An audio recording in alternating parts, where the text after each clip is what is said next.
இன்னைக்கு நம்ம தேர்ட் ஸ்டாண்டர்ட்ல வர தமிழ் தான் பார்க்க போறோம். என்ன டாபிக்னு பார்த்தோம்னா சொல்லின் ஒரு எழுத்தை கொண்டு புதிய சொல்லை உருவாக்கணும். அது எப்படி உருவாக்குறாங்கன்னு சொல்லி பார்க்கலாம். ஃபர்ஸ்ட் ஒன் இஸ் பாதம். பாதமை எப்படி உருவாக்குறது? ஏதாச்சும் இதில் வந்து ஒரு எழுத்து எடுத்துக்கணும்.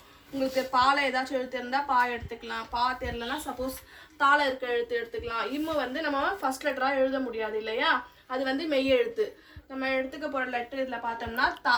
தால என்ன வரும்? தமிழ் வரும் இல்லையா. தா மீ இல். சரியா?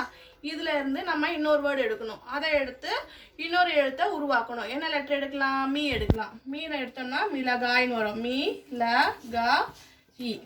சரிங்களா? உங்களுக்கு எந்தெந்த லெட்டர் தெரியுமோ அதை வச்சு நீங்கள் மேக் பண்ணிகிட்டே போயிட்டு இருக்கலாம் எல்லா வேர்ட்ஸும். நெக்ஸ்ட்டு அடுத்தது பார்த்தீங்கன்னா ஒட்டகம். ஒட்டகம்ல என்ன வேர்டு எடுக்கலான்னு பார்த்தோம்னா கா. கால என்ன வரும்? கல்வி. கா இல் வி, கல்வி. நெக்ஸ்ட்டு இல்ல நம்ம சூஸ் பண்ண முடியாது, வீல தான் எடுக்க முடியும். வீல எடுத்தோம்னா விமானம். வி மா நா இம், விமானம். அடுத்தது நீங்க எழுதணும்னு நினைச்சீங்கன்னா மா எடுத்து அதுக்கான எழுத்தை தேர்ந்தெடுத்து நீங்க எழுதலாம். அடுத்து மூணாவது ஒன்று பார்த்தீங்கன்னா குருவி. குருவியில வின்ற லெட்டர் எடுத்துக்கணும். வி எடுத்தோம்னா விசில். வி சி இல், விசில்.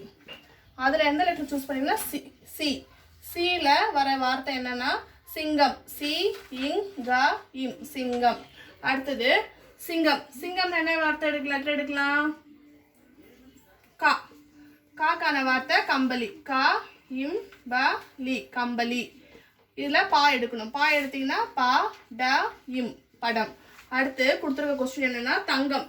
தங்கம்ல கா இல்ல தாவே எடுத்துக்கோங்க. தா எடுத்தீங்கன்னா தக்காளி. தா இ கா லி, தக்காளி. அதுல கா. கா எடுத்தோம்னா காகம். கா க இம், காகம்.